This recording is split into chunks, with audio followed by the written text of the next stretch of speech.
Sorry. Hey, y'all. Who dat? Welcome in. I am Jeff Nowak. This is Inside Black and Gold and woof. That's the word of the day. Woof.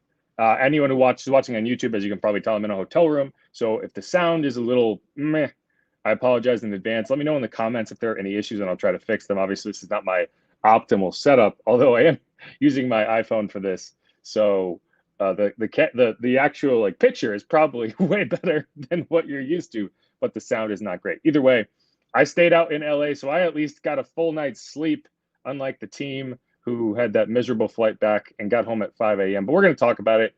Saints 22, Rams 30. You know, the quote that comes to mind is they are who we thought they were, and it's not about the opponent, it's about the Saints, right? We've been hearing all year long about how this is an inconsistent team. There's talent. They rarely look prepared for big games. And that was the story of this game. Saints went out to LA and got bullied. If you didn't watch the game and just looked at the final score, this is the perfect example of the score is not indicative of just how much of a beatdown this game was for the New Orleans Saints. And we're gonna go into this here. This is gonna be just a 2-segment pod. Steve's not feeling well, so we were unable to get him on here. So it's just gonna be me. I'm gonna give you kind of my takeaways here in the first segment, what worked, what didn't. Obviously there's a lot of bad in this game, but there are a few things to point to that did work. So as always, I'm gonna try to get a little bit of positivity in here, but trust me, that is gonna be minimal because this was ugly and there's no way to sugarcoat that this is a loss that, in my opinion, defines this season in a way that we haven't seen yet, in a way that, going up to this point, you had a chance to you say like, hey, things went badly. You're dealing with injuries, whatever. There's no excuse for what happened. The funny thing is earlier this season, right, in the preseason when the schedule came out, I predicted this as a 28-14 Saints loss. And I got told I was dumb at that point because the Rams were trash last year and everyone was kind of selling the Rams. But I think, there's a few takeaways from this game. One is that's a very good Rams team, a much better Rams team than I thought going in. I'll take the L on that. Like, I did not think that offense was going to be as impressive as it was. Even watching them play the last several weeks, it's like, you know what, we'll see. But, I think we saw a team that's like, you saw 2-7-7 teams starting that game. And by the end of it, couldn't be clearer that they are on different planets in terms of how well they're playing right now. And the Rams, Matthew Stafford is legit. Puka Nacua, if you thought that was just a flash in the pan, no, he's legit. So we're going to talk about that. In the second segment, we're going to get into a mailbag. So if you have comments, questions, whatever, throw them in there, and we'll get to as many of those as possible. But, first things first, we talked about this earlier in the season. And so my stock up, stock down column, which is on WWL.com right now, if you want to go check it out and follow along, go ahead. I'm kind of just going to go through that and kind of hit on the things that stood out to me in this game. But the first one is not even about this game. It's about this season. And it's a conversation I had with Alvin Kamara earlier this year, in that you look at teams that are playing into January. You look at teams that make the playoffs. You look at teams that make noise and have a chance to do something special at the end of the year. And almost without fail, occasionally you'll see a team sneak into the playoffs without any sustained success throughout the season and kind of middling the whole way and whatever. The Seahawks at 7-9 come to mind. The Commanders a couple years ago when they squeaked in past the Giants because the Eagles kind of tanked the second half of that Week 18 game. You'll see some teams get there. In a majority of instances, you need to string together a couple of more than a couple of wins. You need to string together an actual streak of wins. And to do that, you have to not only beat the bad teams, but you have to show up when the competition improves. When the competition takes a step up, you have to step up. And that's what, in this season, you have not seen, and that is directly reflective on the coaching. It's directly reflective on the preparation. This was always going to be a difficult road trip. Thursday night, West Coast. That's about as difficult as you can get for a Saints team, for any team, having to deal with that on a short week. You always knew it was going to be difficult. The reason this loss stings as hard as it does is because you were unable to take advantage of any of the opportunities earlier in the season to make this a game that you could afford to lose, right? This is going to be a season where you do not win more than 2 consecutive games. In the last 2 seasons, you have had one stretch where you have won more than 2 consecutive games. That was last year, weeks 15, 16, and 17. It was barely enough to get you to a 7-10 record in the end, right? This is a team that cannot sustain any type of positive momentum. You won the first 2 games of the season. You go out to Green Bay. There was an injury. It's tough. You can explain that one away in terms of you lost your starting quarterback. Either way, that was a prime opportunity to get to 3-0. And right now you'd be sitting and looking at, okay, well, they still have a chance, right? They don't have to hope for the Jags to go into Tampa without their starting quarterback and knock off the Bucs to keep things alive here, right? You couldn't get it done. Week 10, you win 2 games. You beat the Colts. You beat the Bears. You go out to Minnesota, and you lay the biggest egg possible. You're down 21 points at halftime, right? Fast forward. You win 2 games in a row. You beat the Panthers. You beat the Giants. You go out to LA. I'm sorry, I think I said LA. I meant Minnesota. You go out to LA, and what do? You do the exact same thing. You cannot get anything going. You look like you were not prepared to play this game, right? The biggest game of your season. This is a playoff game. We're going to say that going in. We're going to talk about it. We need to come out with a playoff level intensity, and you did not do it. The only thing that reflected the gravity of this game was that you had a head coach who was coaching as if this was an ACC team going up against Alabama. Those were the type of decisions, right? When you're talking about 4th and 5, we got to go, because if we don't outscore this team, we're not going to win. Well, what does that mean? What does that mean as a defensive head coach? It means that you do not feel like your team is good enough to go toe-to-toe and not make these decisions that if they go badly, we'll be like, what the hell were you doing, right? You're coaching as if you are the significantly worse team in this matchup. And you know why you do that? Because you are. Because you are what your performance says you are. And that is, to me, the most damning thing about this team. It's not the quarterback. It's not whatever you want to say. It is that this team isn't good enough, right? The setup of this team, the structure of this team, how you have chosen to go about the last few years, it's not good enough. You have not put a product on the field that is capable of winning big games. And that's what fans are mad about, right? That is the most justified reason to say, fire this man into the sun. Because these are the types of games that define you as a head coach, that define you as a team. You have Morton freaking Anderson out there tweeting about how you are letting your fans down, right? I don't know if you saw it. I think it was Fletcher Mackel, maybe it was Sharif Ishak. They tweeted a clip of Jim Mora after the game, which is like, I love Jim Mora. He's so funny. You know, he's still like, every time he talks, it's just like, you know what? Get this guy. Like, this is the energy I want. I want a guy who's going to go out there and say, you know, we got our ass beat and it's my fault. We did not show up ready. And to me, that's like the biggest stock down thing I can give you is this team. You know, if you were harboring any delusions that this team was anything more than a mediocre team in a bad division, and the entire NFC is 7-7 or 6-8 or whatever, and all you have to do is prove that you are competitive in that group to make the playoffs, you were unable to do it. So to me, that's, you know, we can talk about how they still have a chance, how, you know, the Bucs, you have 2 division games left. Well, unless you get a gift, it doesn't matter, because the Panthers aren't beating the Bucs in week 18. It's either the Jaguars beat the Bucs on Sunday or you're playing just to save face over the final 2 weeks of the season. And that's gross. In a season you went into knowing that this was probably the easiest path you were ever going to get to the postseason. You know, like the funny thing is, I don't think the NFC South is going to be that much better next season. So you're probably going to have another incredibly easy schedule, and we will have the same conversations then. But I don't know what you look at in this game, in this season, and say, yeah, they're on the right track. They're so close. Because they're not. They're not close. They're not close. And we saw in this game just exactly how not close this team is. because 30-7 in the fourth quarter, I don't care. You blocked a punt. You hit a couple nice plays. Juwan Johnson made a nice catch in the end zone. A.T. Perry probably got away with offensive pass interference, whatever. He made a nice catch in the end zone. You've been perfect on 2-point conversions this year. It's one of the only things that's gone right. You blocked 3 punts, but you technically don't have credit for a blocked punt, which is weird.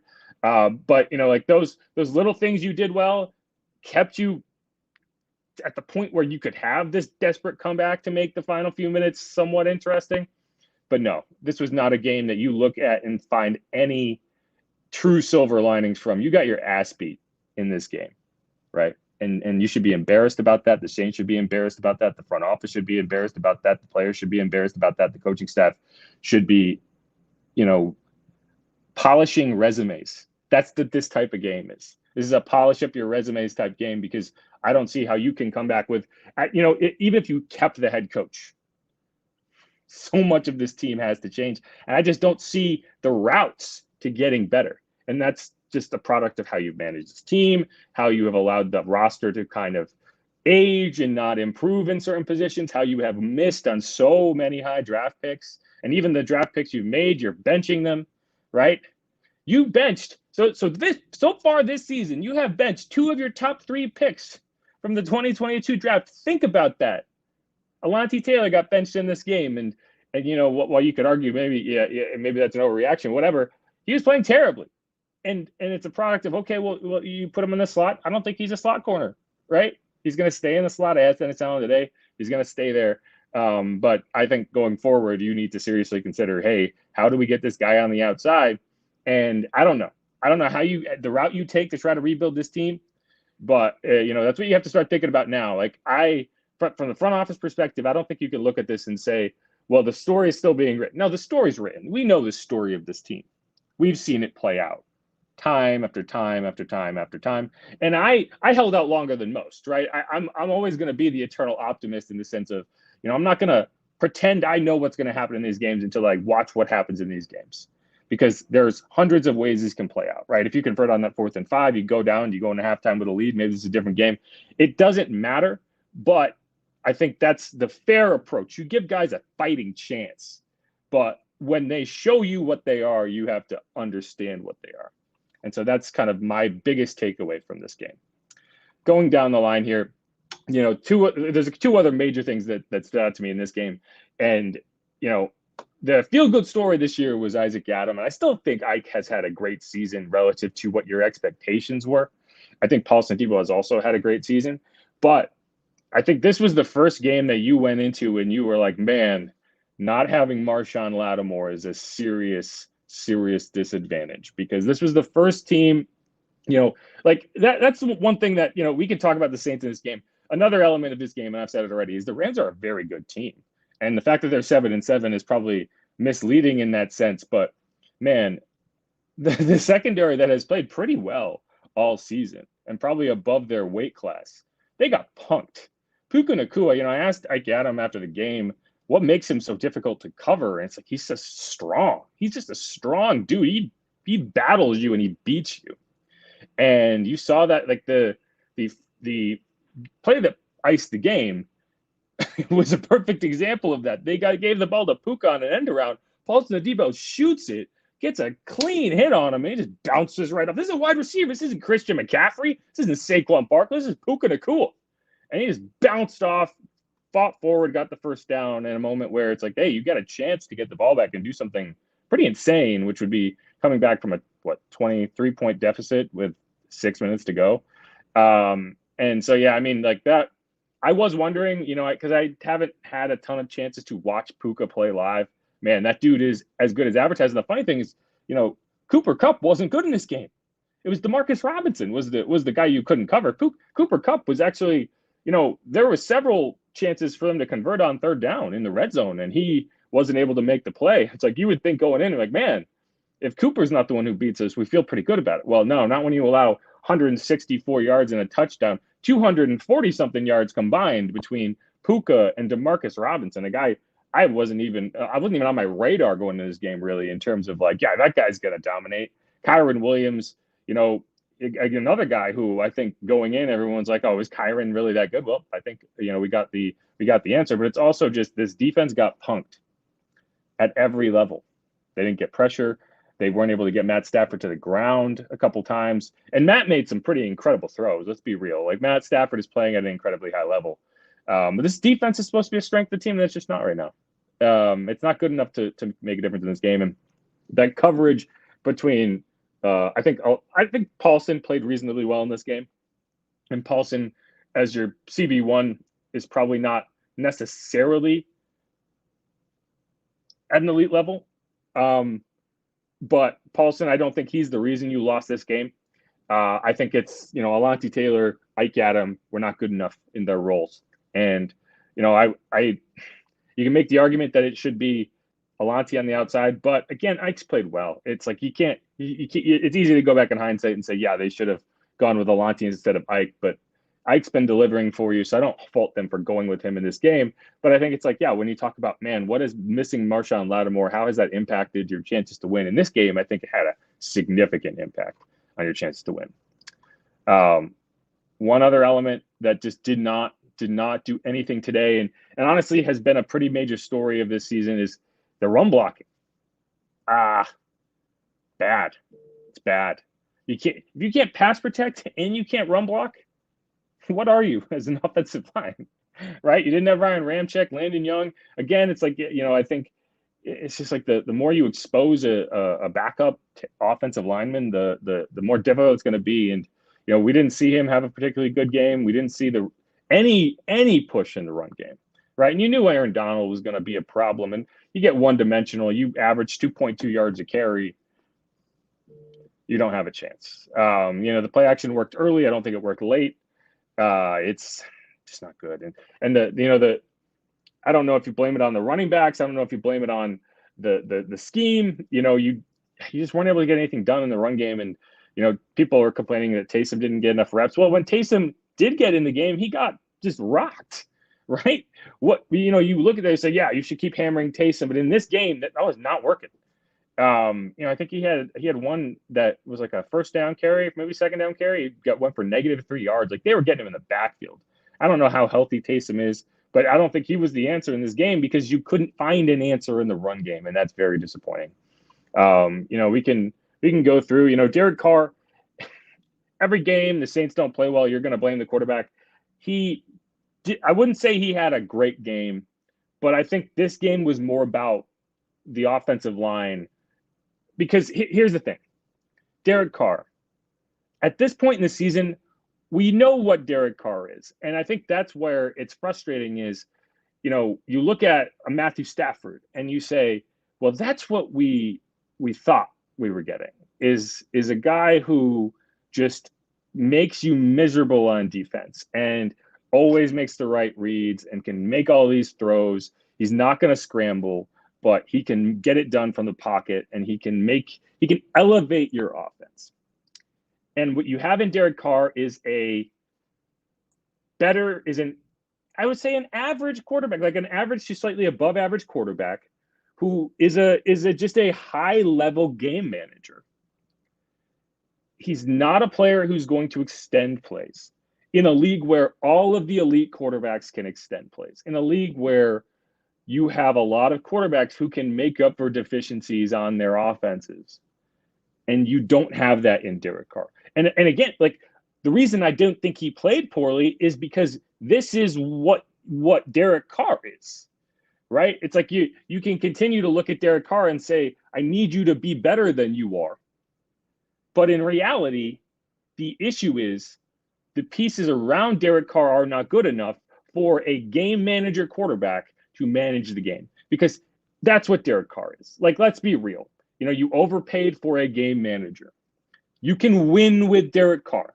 You need the pieces around him to be perfect, and the pieces around him are never going to be perfect. And that's why it feels hopeless, because you don't have the offensive line, right? You've spent the first round pick on the left tackle, and he's not even your backup, right?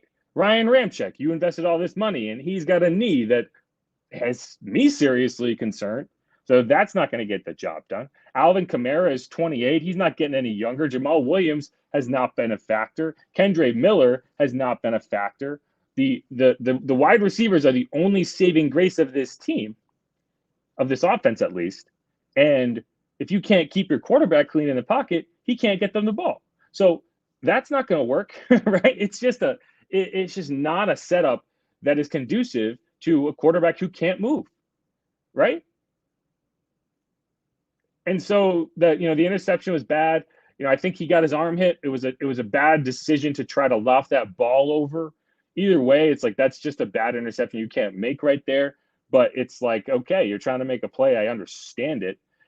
Like Chris Olave, there was a couple bad drops. I thought he, when you consider what he's playing through, I thought he played really well. The drops are tough, but what do you do? Like no receiver is going to make every catch. I think he had 9 catches for 130 yards in this game, not including the 2-point conversion, which doesn't technically count as a catch.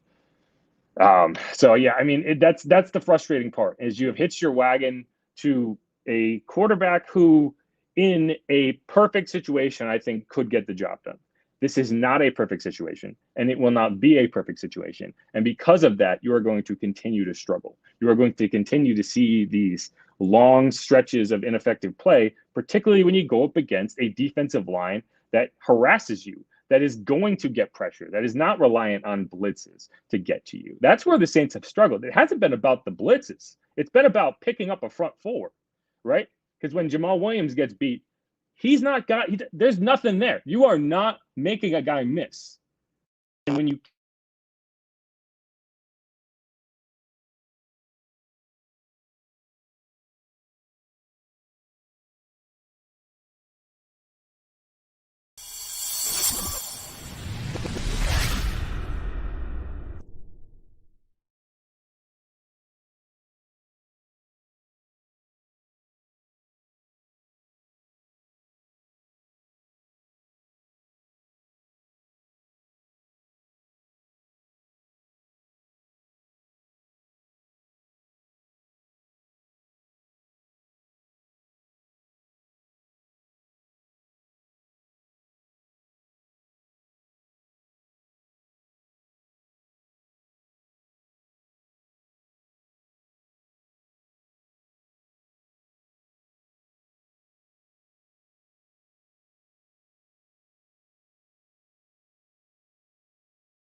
fuck.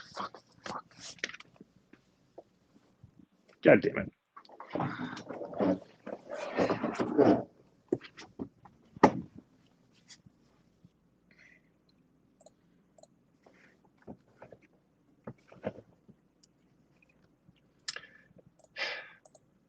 All right, how about now? Can you hear me? Should we fall there?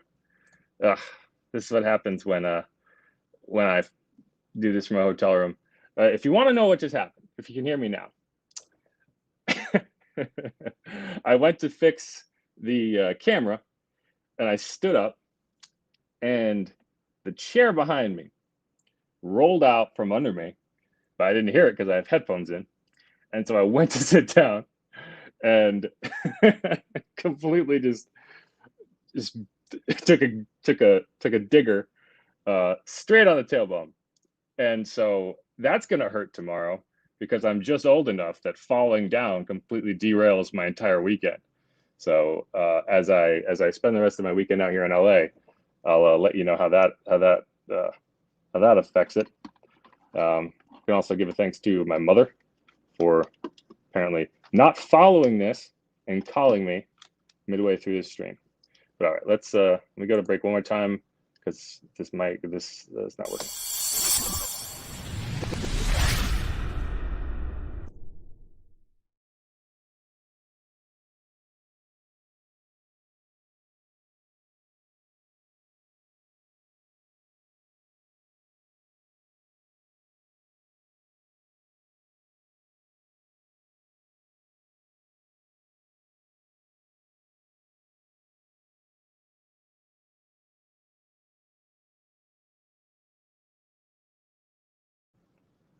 All right, well, I'm glad you guys got some entertainment out of that. Okay, we're getting back to it here. But yeah, and so like I think I've kind of said my piece here. You can't run the ball, you can't block, you can't pressure the quarterback. You you can't force turnovers. Your quarterback can't extend plays, and this is what you have is an average team who plays poorly on big stages and does not have a quarterback that would be considered among those who can elevate you into a better offense than you are. And that's why it's frustrating. And I don't the truly demoralizing part of it is you just don't know.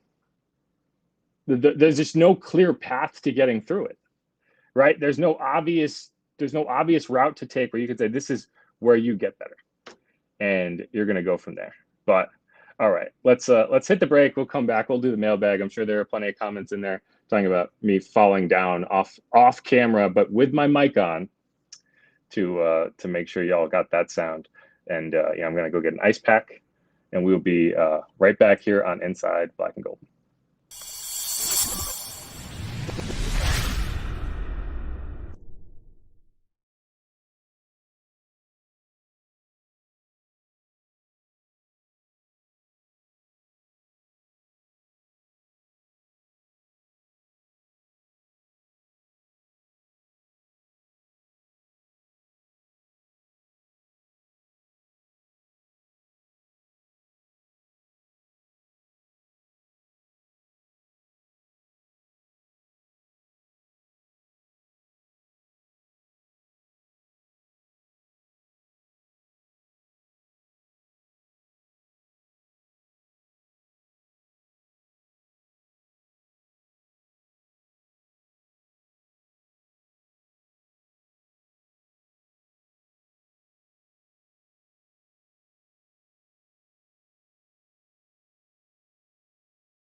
And we're back on Inside Black and Gold.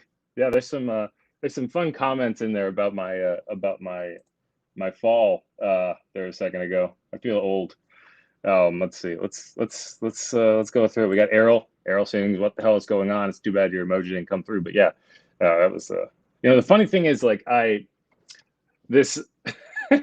So I got the call and I had to unmute myself because apparently when you get a call and you just don't take it, it mutes you. But I have to turn the camera around to unmute myself.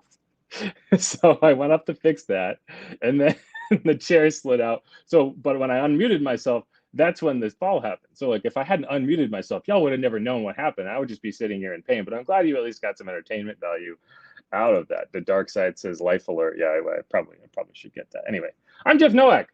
We're gonna go through the mailbag here. We're gonna get through some stuff. First, Carl Mark says, "I don't know what I hate most: DA and Pete's incompetence, Loomis gaslighting us, or the fact that ownership seems totally checked out. Future looks bleak."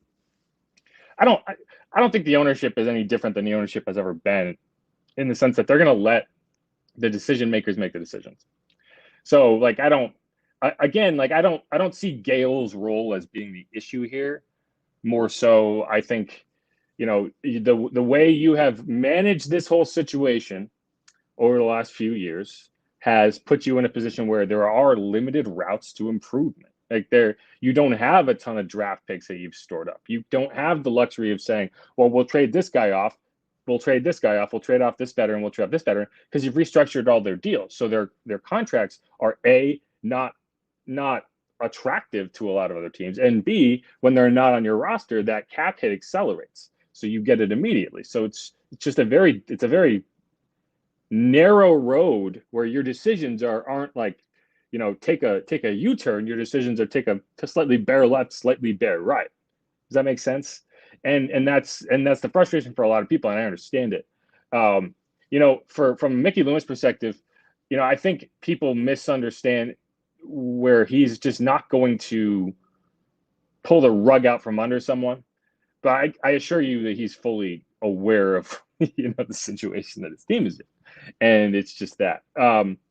And yeah, from DA and Pete, it did feel, and it's like, yeah, did it not feel like there was a pretty significant coaching mismatch in that game? Like, in terms of the talent on the field, you feel like these teams should have been reasonably evenly matched. So what was the biggest difference?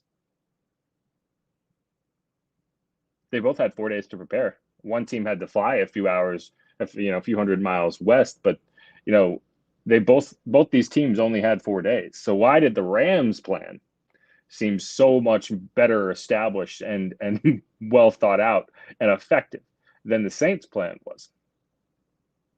I'll leave it at that. But it was not pretty, and it does, the future does not look great. And there's some tough decisions that are going to be made here. Team Mama was in SoFi. Says, and the Saints truly look bad. I'm telling you, SoFi was rocking and had DA shook. See, I don't think that stadium was particularly loud. I don't think that stadium is ever particularly loud, right? Even on its worst day, the Superdome is 10 times as loud as that building. I don't think the crowd noise was a factor, right? I do think it's funny that the Rams catchphrase is "Whose house? Rams house," because they're not even the only football team that plays in that building. There were fans cheering that on the way out as they were stripping the midfield logo to replace it with the other team that plays there. So whose house is it? I just think that's funny. But no, I mean, SoFi is a beautiful building. I kind of hate it in the sense that everything about LA, and I'm here right now, so I can speak from experience, I don't like this city. I really don't. Everything's about aesthetics, including this chair that is super awkward to the point that it slides out from under you when you stand up and makes you fall down. Like, everything about this city is built to look pretty but not actually be functional. And that's the same thing with SoFi. It's a $5 billion stadium where it rains inside. It's like a half-mile walk to anything you want to get to. Even to get picked up from that stadium, I had to walk, I don't know, at least a mile away just so I could get in a car and drive away.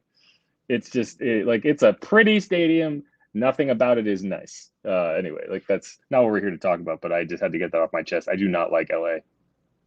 There's like 3 great cities in America. New Orleans is one of them. I don't count LA. The dark side, 35 total rushing yards is why the Saints lost, and DA going for an onside kick down one possession with 3. I don't know if we talked about the onside kick. I disagreed with it completely. I understand the logic in that you have to stop them either way, and you didn't. So if you didn't stop them at the 50, why would you assume that you would have stopped them at their own, whatever, 25, 20, whatever it was?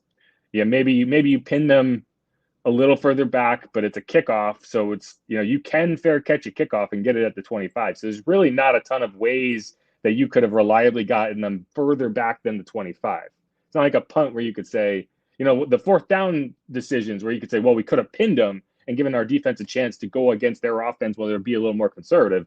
That's not the situation on a kickoff. So at best, you're looking at the 25. I still think you should have kicked it deep because I do think they would have been more conservative inside their own territory than they were at the 50.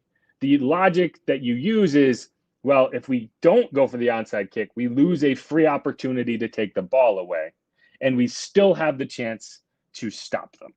That's the logic. I don't think it's good logic because even if you got the ball, you would have probably scored with too much time on the clock. And I think at the end of the day, it's just such an indictment on this defense and the fact that you don't think that you can get the ball back for your offense. You could have had 3 timeouts. I'm pretty sure you still wouldn't have got the ball back. And that's the biggest frustration to me. It's not necessarily like I don't like the decision, but I'm more frustrated by the fact that you don't think this defense can get a stop. And that's been the case in multiple games this season. Same thing happened against the Falcons, right? Same thing happened against the Lions. You got to be able to get a stop, and they can't do it. They can't do it in big moments. And again, it's like you can be frustrated with Derek Carr, and I am frustrated with Derek Carr. I'm frustrated with the offense. I'm frustrated with everything. But again, you went into this season thinking one of the reasons that I was on board to some extent with the idea of saying, okay, we're going to bring in a quarterback and we're going to go for this thing is that the defense was supposed to be an elite unit. And it's not. It's just not. And obviously not having Marshawn, who I would argue was the best player on your entire football team, is not helping. But he's not the one who's supposed to get a 3-down stop when they're just going to run the ball. No, that's unacceptable. And to me, it's you kept DA around because this is kind of the golden age of Saints defense, at least in the modern era. Not that the dome patrol was a dome patrol, but in the last 2 decades, right? This is the first time you've looked at the defense of the Saints and been like, you know what, that's an elite unit, but they just haven't been this year. And that to me has been the biggest failure of this team. And you look at the aging pieces, you look at the fact that you've let pieces get away, you've missed on so many draft picks, multiple first-round picks that have either been hurt or just have been ineffective, right? And that's where if you're trying to get me on board for the tear it down thing, for I don't care what it costs, I don't care what you have to do, I want to start fresh. I think to me, it's not necessarily about the offensive side of the ball. It's about the fact that you can't play complementary football with that defense playing the way it did yesterday. And so, I just don't see the routes to success that I did at the beginning of the year, because at the beginning of the year, a lot of my logic was based on, this offense might not be perfect, right? But if it just needs to be good enough for the defense to win you games. That is not the case. And so if you're looking for me to say I was wrong, I was wrong. All right. Hemisphere says, no game planning. The Saints have to fire DA and Carmichael and get them a head coach. Saints will not win games with his coaching staff. They got to go. I mean, it's gonna be interesting to see what happens these final 2 weeks, right? Because there is a scenario where the hand of the Saints is forced. To this point, you've seen the team battle. You've seen the team continue to fight. And when you're weighing whether to fire a head coach or not, that's a big factor, right? I don't think the Chargers were going to fire Brandon Staley until you go out and lose 63-14 to the Raiders, right? That's those types of performances speed up that clock in your head where there is value in consistency. And the question is, when does that value no longer breed success? When does keeping the status quo work against you?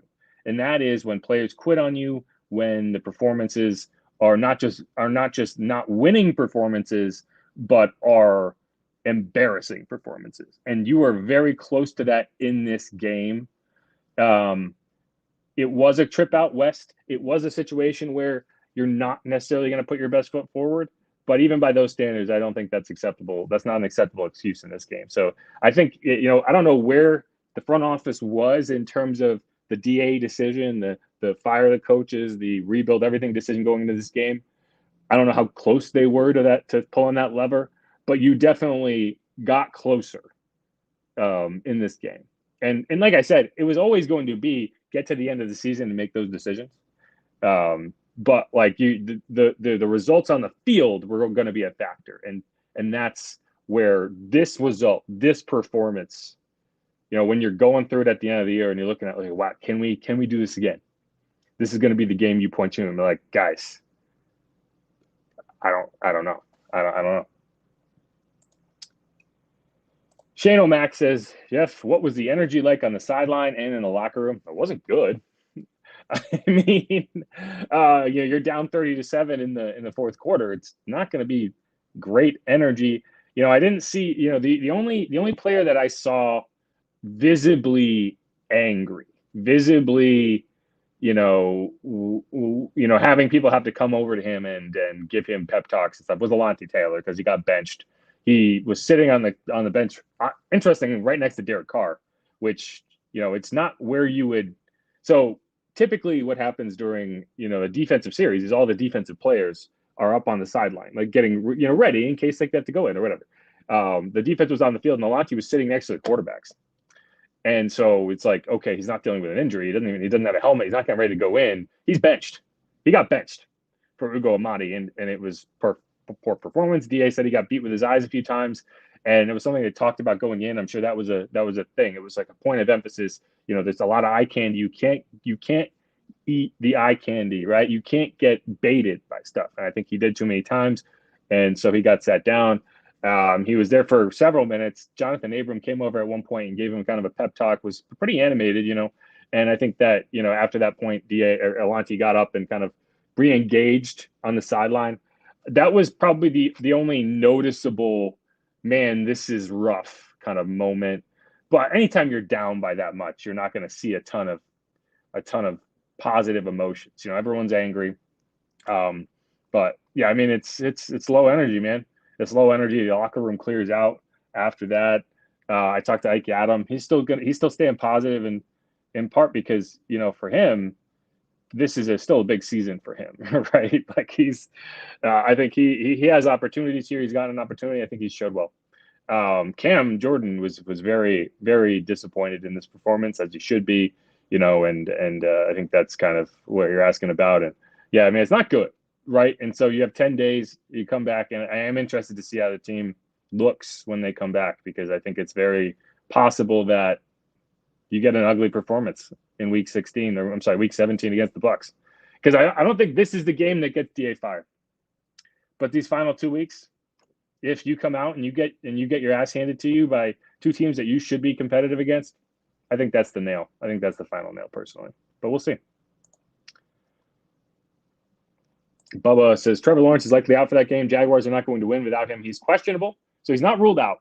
So, I think it's probably unlikely that he plays. And I don't think CJ Beathard's going to walk into Tampa and win that game.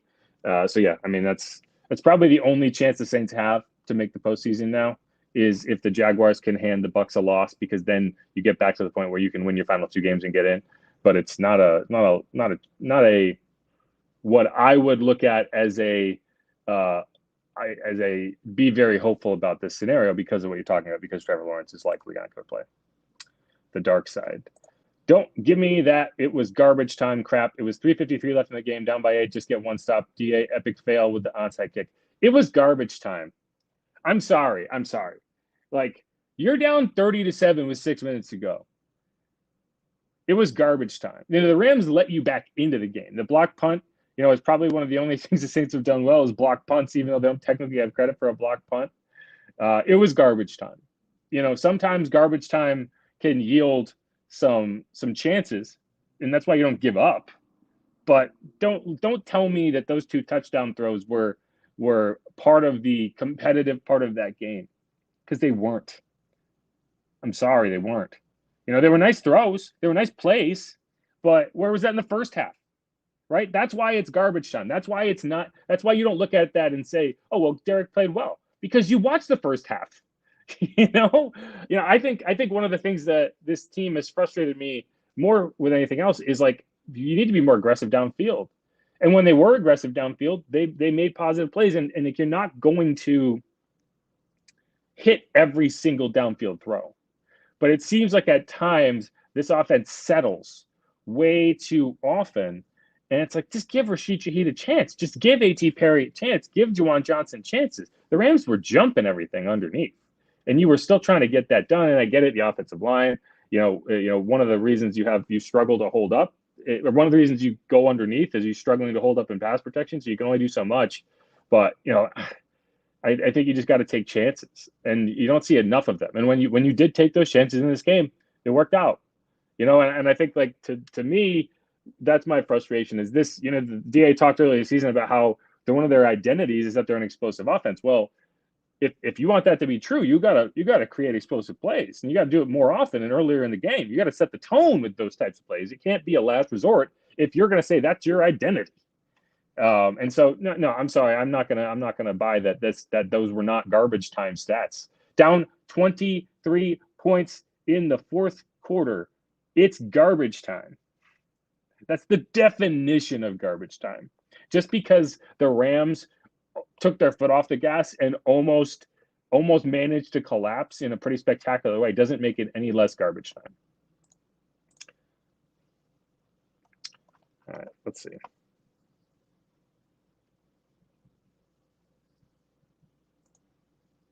The truth is this, says Saints fans need their head examined because the Saints still making lots of money on us fans without being accountable. I guess. I don't know. Like, you're still going to go root for the team. You're still, like one of the things that's frustrating to me, and one of the reasons I try to call out toxicity, is that like the point of football and the point of being a fan isn't to get just angry all the time. Like, it can't just be getting angry. You have to be able to enjoy the good times when they exist, right? And so like part of being a fan is just being part of a community and doing that. And you can disagree with things. You can say, I want this to happen, I want this to happen, but I personally don't like it when it's just constantly everyone's fighting, everyone's angry all the time, even after a win, even after a good game. It's like, well, this guy sucks, fire this. I just, like, personally, I watch sports to enjoy myself.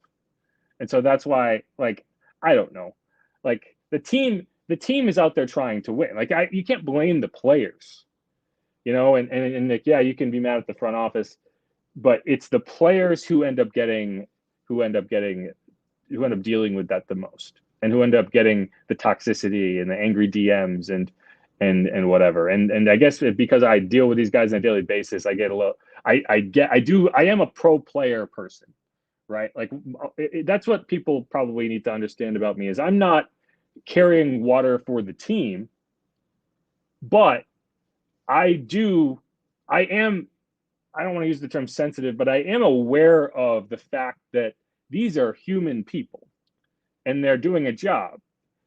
And so when you hear me make a take, it's typically going to be rooted in the fact that you're coming from a place of like, okay, this is another human being, not a piece on a chessboard that you're just going to trash relentlessly without considering that, like, these guys are out there doing what they can.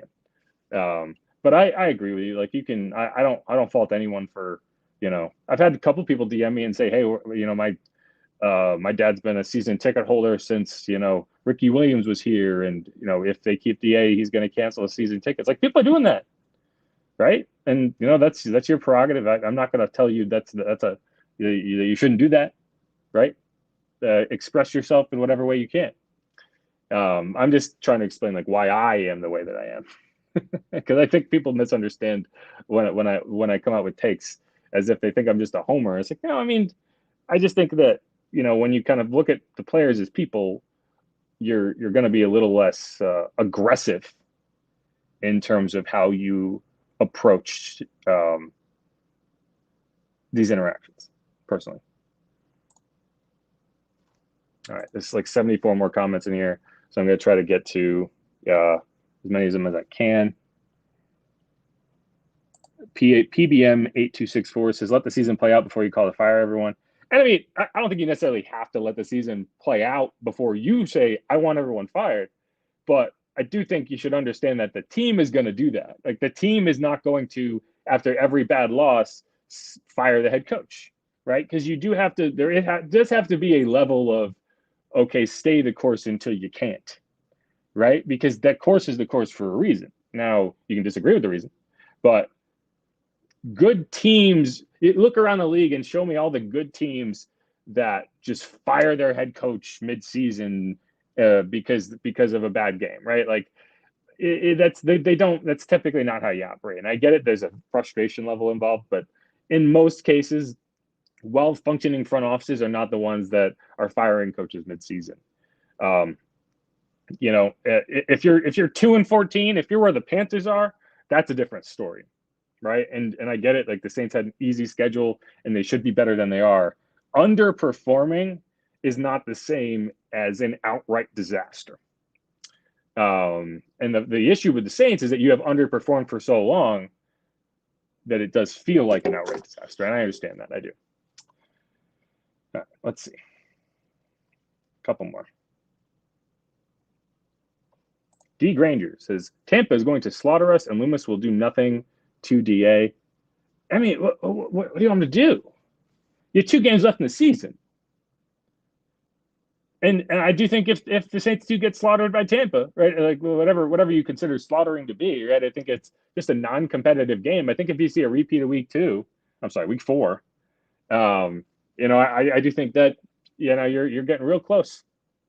And then but you're not going to fire a guy before week 18. You're going to let that ride, and you're going to make your decision after the season. But like, what does do something mean?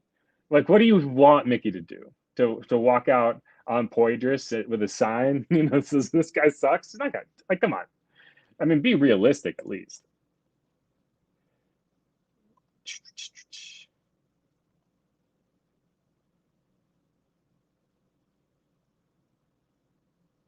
Okay, we can go with this and move on.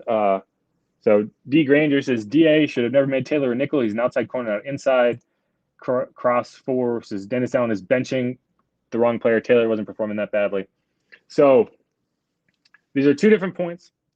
Alontae was playing badly. So was Ike, right? Like, so was a lot of the defense was not playing well in that game. But Alontae was getting picked on in that game. There's no question about it. Now, did you need to bench him? I don't know, but he was playing badly. Now, to go back to the other point, DA should have never made Alontae and nickel. He's an outside corner, not inside. I mean, I tend to agree, but I also agreed with the idea that Paulson Adebo won that position battle. Now, I personally, and if you roll back the tape, this was me saying this during the bye week after Marshawn got hurt. I said, I think you should shift Alontae Taylor outside to the outside corner spot, because you have 2 weeks to do that. You can get him prepared, and you go to Amadi at the nickel, because I do agree. I don't think that he's a nickel corner. I think he is an outside corner, but Paulson Adebo was the better option, right? At that point, you had Marshawn Lattimore, and I agreed with the decision to go with Paulson Adebo, and Paulson Adebo has played incredibly well. Paulson Adebo has had a great season. So what are you going to do? Just not put Alontae on the field? No. And so that's where you tried to make it work with Alontae at nickel. It has not worked. And I don't think that is his future at that position. And I think that's for next season. You go into it and you say, okay, what do we do? Right? Do you trade Paulson or Marshawn to try to get him on the field? And that's the frustrating thing is there's only 2 corner spots, and you have 3, in my opinion, starting caliber outside corners. honestly, you have 4 starting caliber outside corners, because I don't think that Alontae would necessarily be playing at a significantly higher level than Ike had been. But I do think that you're looking at a situation where you have a young player who's really losing his confidence, and really, and this is a guy who plays with swagger. This is a guy who I really like and I think has a future in this NFL. And I worry that what you've done to him this season is just dashing any and all confidence he was able to build last year, and you're going to be starting from scratch next offseason, regardless of what you choose to do with him. And so that's my concern. And I am concerned about how that goes, because I really like Alontae. I think he's a good player, and I think they can get a lot out of him. But it is frustrating to see what's happened with him. But all right, this is Inside Black and Gold. I'm Jeff Nowak. Thanks everyone who stuck around. Thanks everyone who was here to hear me fall and bruise my tailbone, which I'm sure is going to be great to deal with all weekend. I'll make sure to let you know in the next episode how that's faring. But yeah, thanks everyone. I appreciate everything. Rough game, rough week. Saints are 7-8. We got some days off. Enjoy Christmas. I'm going to enjoy Christmas. Hopefully we come back and we can have some better conversations about this team. But as always, who dat, go Saints. Appreciate everyone. If you haven't subscribed yet, please do that. If you haven't rung the bell on YouTube, do that as well at WWL Sports. You can follow me on Twitter at Jeff_Nowak. You can follow the latest news, notes, and analysis at WWL.com, and always WWL AM 870 FM 105.3 and on the Audacy app. All right, who dat? Still saying it. Go Saints. Be easy, y'all. Peace.